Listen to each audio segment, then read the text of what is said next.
On कर दो कि वो आए और अर्ज़े वतन से मोहब्बत का इजहार करें या अर्ज़े वतन के गद्दारों से यकजहती का इजहार करें।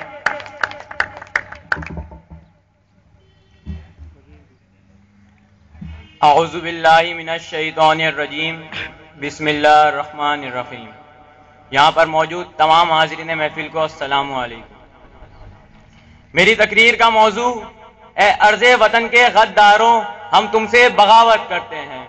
ए जागीरदारों, ए वडेरों, ए सरमायादारों, ए ख़वानीन निज़ाम के रखवालों, ए 2% मरात याफ्ता तबके से ताल्लुक रखने वालों, ए मजहब के नाम पर पैसे कमाने वालों, ए इस्लाम के ठेकेदारों, ए चौधरियों, ए सरदारों, हम तुमसे बगावत करते हैं। ए अर्ज़े वतन के गद्दारों, ए अर्ज़े वतन के गद्दारों, क्योंकि तुमने हर अहद में हर नस्ल से गद्दारी की। तुमने बाजारों में अक्लों की खरीदारी की, ईंट से ईंट बजा दी गई खुददारी की, खौफ को रख लिया खिदमत पे कमादारी की। आज तुम मुझसे मेरी जिनसे गिरा मांगते हो, हल्फे ज़ैन व वफादारी जा मांगते हो। जाओ ये चीज किसी मदहसरा से मांगो, अपने दरबानों के बदतर से मांगो, अपने दरबार के गूंगे शोरा से मांगो। मुझसे यार भाई मैं तो खंजर से भी अदू बोलेगा, गर्दने काट भी दोगे तो लहू बोलेगा, लहू बोलेगा। ए अर्ज़े वतन के गद्दारों, हम तुमसे बगावत करते। सदर जलसा, हम किसी हिंदू देश के लिए हमारे बुजुर्गों ने 20 लाख जानों का नजराना पेश नहीं किया था, बल्कि एक मुसलमानों के खुद मुख्तार मुमलिकत पाकिस्तान के कयाम के लिए 20 लाख जानों का नजराना पेश किया था। बच्चों को नेजों पर उछाला गया। हमारी माओ ने कहा काट दो मेरे बच्चों को, ज़िबा कर दो मेरे नौजवानों को, मगर हम तो यही नारा लगाएंगे, भटके रहेगा हिंदुस्तान, लेकर रहेंगे पाकिस्तान, सीनों पर गोली खाएंगे, पाकिस्तान बनाएंगे, पाकिस्तान बनाएंगे। और आज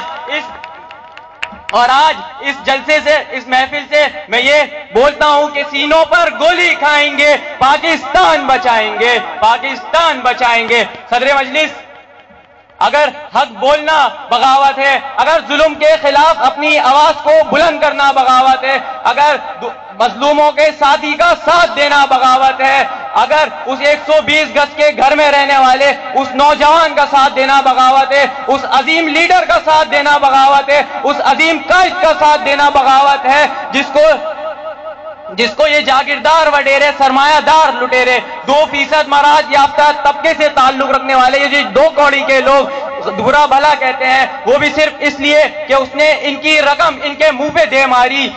जुल्म की चक्की में पिसे हुए लोगों को हुकूक के हुसूल का शऊर दिया, जुल्म की चक्की में पिसे हुए लोगों को हुकूक के हुसूल का शऊर दिया, सबको एक प्लेटफॉर्म पर जमा कर दिया। सदर मजलिस, वो भी सिर्फ इसलिए कि उसने महाजिर कौम को एक पहचान दी, एक सोच दी, एक उम्मीद दी, एक फिक्र दी, सिर्फ इसलिए कि उसने सिंधी को एक सोच दे दी, सिर्फ इसलिए कि उसने पंजाबी को एक फिक्र दे दी, सिर्फ इसलिए कि उसने बलोच को एक उम्मीद दे दी, सिर्फ इसलिए कि उसने पठान को अपना भाई बोल दिया, सिर्फ इसलिए कि उसने तमाम कौमियतों, तमाम मज़ाहिब, तमाम मकातिब फिक्र से ताल्लुक रखने वाले लोगों को एक जगह जमा कर लिया, सिर्फ इसलिए कि उसने ये नारा बुलंद कर दिया इख्तियार सबके लिए, या सिर्फ इसलिए कि उसने तमाम लोगों को मुत्तहिद कर दिया, मुत्तहिद कर दिया। अगर ये बगावत है तो फिर ये सुन लो, ये सब सुन लो 2% तबके से ताल्लुक रखने वालों, अगर मूसा के दर से हक को फैलाना बगावत है,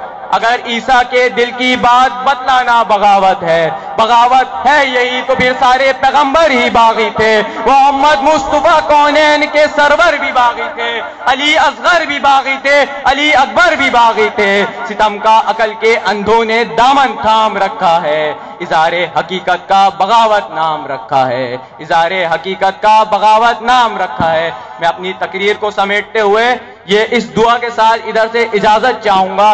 کہ سد شکر تیرا اے رب ذوالجلال، سد شکر تیرا اے رب ذوالجلال، قائد دیا تو نے ہمیں بے مثال، قائد دیا تو نے ہمیں بے مثال، اور متوسط قافلے کو تو منزل مراد دے، متوسط قافلے کو تو منزل مراد دے، یا رب میرے قائد کو تو عمر دراز دے، یا رب میرے قائد کو تو عمر دراز دے۔ والسلام جی الطاف جی متحد۔